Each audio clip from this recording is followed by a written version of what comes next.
हमें हमारी ईव दिखा जाती है जो कहती है मुझे कितना ज़रा मिजरेबल लग रहा है। लेकिन वो उनके सामने कहती है थैंक यू आप लोग की अंडरस्टैंडिंग के लिए। और सब लोग कह रहे थे वाह सूरज तो डूबने भी वाला है, चलो जल्दी अंदर चलते हैं। तो शेफ कहती है मुझे आपके लिए वेल बनाना है जो आपके कानों को ढांप सके, तो क्या मैं आपकी मेजरमेंट ले सकती हूँ मिस ईव। और सब लोग कहते हैं हमने सेरेमनी डेट भी अरेंज करनी है। तो हमारी बहन कहती है ओ मुझे माफ कर देना लेकिन मैं शायद आज बहुत ज्यादा थकी हुई हूँ। तो सब कहते हैं ओ आप तो इतनी दूर से आई है ना, तो ये अंडरस्टैंडेबल है, हम थोड़ी देर बाद ये कर लेंगे, हम कल भी कर सकते हैं परसों भी। आपको किसी चीज की जरूरत हो तो हमें बुलाइएगा। तो नॉरिस को देखता है, वो कहता है क्या ईव। तो ईव वहां पर खड़ी थी और तीनों वो वहीं पे खड़े थे, नोएल भी, रेचल भी और हमारा जियोन भी। तो तब वो कहता है ईव तुम अच्छी नहीं लग रही, क्या तुम्हारी तबीयत खराब है। वो कहती है नहीं मैं बस थोड़ी सरप्राइज थी, क्योंकि सब लोग को मेरे आइडेंटिटी के बारे में पहले पता था ना, तो ये थोड़ा एम्बेरसिंग लग रहा था। तो हमारा नोएल कहता है क्या एम्बेरसिंग, नहीं ईव तुम्हें फिक्र करने की जरूरत नहीं है और इस वजह से तुम मुझे अवॉइड नहीं कर सकती। और वैसे भी अगर तुम्हें पता चल जाता कि मुझे तुम्हारे सीक्रेट के बारे में पता है तो शायद तुम मुझे अवॉइड करती, इसलिए मैंने चाहा था कि तुम मुझे खुद बताओ। और वैसे भी ऑफ कोर्स मुझे पता है साइलेंस अच्छी नहीं थी लेकिन फिर भी। वो कहती है इट्स ओके नोएल, ये तुम्हारी गलती नहीं है, शायद तुम बहुत ज्यादा फिक्र कर रहे थे मेरी इसलिए तुमने नहीं मुझे कहा। और फिर वो पलटते हुए कहती है लेकिन मुझे लगता है मैं अब यहाँ पे नहीं रह सकती, तो कुछ दिनों के लिए मुझे मेरी ग्रैंडमा के घर जाने दो और मैं ह्यूमन रियलम जा रही हूँ। वो कहता है क्या अभी, तो क्या मैं तुम्हारे लिए पोर्टल खोल दूँ। वो कहती है नहीं नहीं मैं खुद चली जाऊंगी। तो वो कहता है जियोन और रेचल के बारे में क्या, क्या तुम उन दोनों को लेके जाओगी। वो कहता है अगर तुम उनको लेके जा रही हो तो सब बहुत ज्यादा खुश होंगे, क्वीन को बहुत ज्यादा अच्छा लगेगा। तो वो कहती है नहीं नोइल, मुझे लगता है कि मुझे अकेले जाना चाहिए, इसलिए तुम लोग मेरी पहले ही बहुत ज्यादा हेल्प कर रहे थे, मैं तुम लोग को ट्रबल नहीं देना चाहती। वो कहता है कि यार ट्रबल नहीं ईव, ट्रबल कैसी। तो वो कहती है मुझे माफ कर दो नोइल, लेकिन इस वक्त मैं अकेला रहना चाहती हूँ। और वो थोड़ी और परेशान हो गई थी।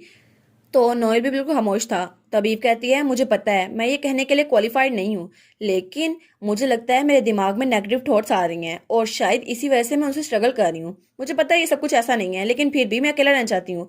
तो रेचल कहती है आई एम सॉरी सिस्टर, ये सारी मेरी गलती है और वैसे भी बाकी फैमिली मेंबर्स की तरफ से भी मैं माफी मांगती हूँ। वो कहती है नहीं नहीं ये सारी मेरी गलती है, मुझे तुम लोग को पहले बता देना चाहिए था रेचल, और तुम्हें फिक्र करने की जरूरत नहीं है। तब रेचल के एक्सप्रेशन भी थोड़े डार्क हो गए थे। वो कहती है सिस्टर थोड़ी सेल्फिश हो रही है लेकिन मुझे माफ कर देना, मैं खुद को कंपोज करना चाहती हूँ। और फिर वो कहती है जियोन क्या तुम कुछ दिनों के लिए रेचल के साथ रह सकते हो। वो कहता है हाँ ठीक है। तो हमारी वहां जाते हुए कहती है ठीक है तो फिर कभी मिलते हैं। और वो तीनों वहां पर खड़े रहते हैं और हमारी उनको जाते हुए देख रहे थे। और तब हमारी हीरोइन वहां से जा रही थी। वो सोचती है मुझे पता है मैं सही नहीं कर रही, लेकिन फिर भी मुझे लगता है मुझे धोखा मिला है, शायद मुझे लग रहा था उन सबको मैं धोखा दे रही हूँ और मुझे उन सबको बताना चाहिए और वो सब मेरी फैमिली की तरह है, लेकिन उन सबको पहले से पता था और उन्होंने मुझे नहीं बताया। तो तभी उसके पीछे से कोई बुलाता है ओए तुम इडियट। तो वो कहती है क्या अब कौन आ गया। तो पीछे से मियाँ आ रहा था। वो कहता है तुम सच में ह्यूमर एलम चल के जाने वाली हो, तुमने तो पोर्टल का भी सहारा नहीं दिया। तो वो बिल्कुल खामोश थी। तो फिर वो मियाँ को देख के कहती है मियाँ क्या तुम्हें मेरी आइडेंटिटी के बारे में पता था। तो मियाँ कहता है मुझे माफ कर देना। तो वो कहती है नहीं नहीं कोई बात नहीं, तो सबको पता था बस मुझे नहीं पता था कि तुम लोग को पता है।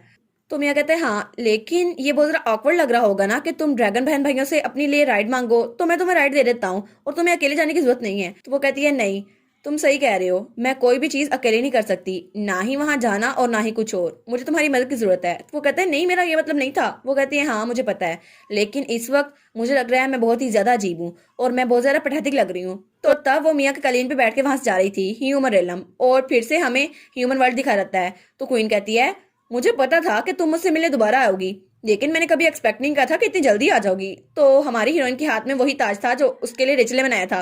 वो कहती है मुझे माफ कर दीजिएगा मैं अचानक आ गई। तो वो कहती है नहीं नहीं तुम्हें फिक्र करने की जरूरत नहीं है, लेकिन तुम बॉर्डर से क्यों आई हो, तुम पोर्टल से क्यों नहीं आ गई, और अगर वैसे भी तुम नोएल के साथ आती तो कैसल गेट के जरिए आ सकती थी। तो ईव कहती है क्या वो, तो ईव कहती है नहीं मैं ऐसा नहीं कर सकती थी। तो उसकी ग्रैंडमा कहती है अच्छा तो ऐसा लगता है साउथ में बहुत कुछ हो गया, क्या तुम मुझे बताना चाहोगी। तो फिर वो कहती है जी बिल्कुल, मुझे लगा था उन सबको मेरी आइडेंटिटी के बारे में पता नहीं है, लेकिन मुझे बहुत ज्यादा डर लग रहा था, मैं खौफ से कांप रही थी कि उनको मेरा सच न पता चल जाए, और मैं हर वक्त अपने आप से बचती रहती थी कि कहीं मेरी वजह से उनको कोई दुख ना पहुंचे, लेकिन आखिर में उन सबको पता था। तो उसकी ग्रैंडमा सोचती है तो ये मसला है। तो तब वो अपने ड्रेस को पकड़ते हुए कहती है लेकिन उनको मुझे पहले क्यों नहीं बता देना चाहिए था, वो ऐसे प्रिटेंड क्यों कर रहे थे जैसे उनको मेरे बारे में पता नहीं है, और मैं तो नोएल की फीलिंग्स को भी नहीं समझ पा रही। तो उसकी ग्रैंडमा उसका हाथ पकड़ती है और कहती है मेरी प्यारी ग्रैंड डॉटर, तुम्हें पता है ना उसका आंसर क्या होगा। और वैसे भी वो खुद था जिसने मुझे कांटेक्ट किया था और ड्रैगन्स और इंसानों के दरमियान एक कॉन्ट्रैक्ट था जिसकी वजह से हम एक दूसरे को कांटेक्ट नहीं कर पाते, लेकिन उसने उस कॉन्ट्रैक्ट को तोड़ दिया और खुद मेरे पास खत भेजा। तुम्हें पता है ना वो तुम्हें कितना ज्यादा पसंद करता है और इसके अलावा उनका टेम्पर बहुत ज्यादा गर्म होता है, लेकिन वो तुम्हारे जैसे किसी वुल्फ के जरिए बेवकूफ नहीं बन सकता।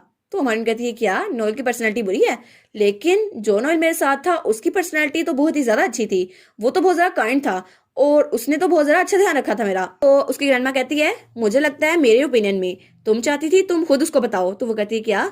तो हमारी ईव सोचती है हाँ बिल्कुल, मैं सोच रही थी कि मैं खुद उसको बताऊंगी, लेकिन उसको पहले पता चल गया। और वो सोचती है क्या सच में तुम्हें एक ड्रैगन की फीलिंग के बारे में कुछ नहीं पता। और वैसे भी मैं बहुत ज्यादा खुश हूँ कि मेरी ग्रैंड डॉटर यहाँ पर आ गई है, तो क्या तुम कुछ दिन और नहीं रुक सकती। तो हमारी ईव कहती है जी बिल्कुल, मैं कुछ दिन और आप पे बोझ बनी रहूंगी। वो कहती है नहीं नहीं, तुम चाहो तो पूरी जिंदगी भी रुक सकती हो, मेरे पे बोझ नहीं होगी। तो फिर उसकी ग्रैंडमा कहती है अरे हाँ अब तुम यहाँ पर आए गई हो तो मैं तुम्हें एडन का कमरा नहीं दिखा दूँ, तुम्हारे डैड का, तुम खुद को कंपोज कर लो। वो कहती है डैड का कमरा। और तब वो वहां जाने लगती है, कहती है जी जी बिल्कुल मुझे डैड का कमरा देखना है। और अब उसका और उसकी ग्रैंडमा का रिश्ता भी ठीक हो गया था, लेकिन उनका रिश्ता तो बचपन में ठीक हो जाना चाहिए था, लेकिन उसकी ग्रैंडमा की वजह से वो नहीं हो सका, लेकिन अब हो रहा था।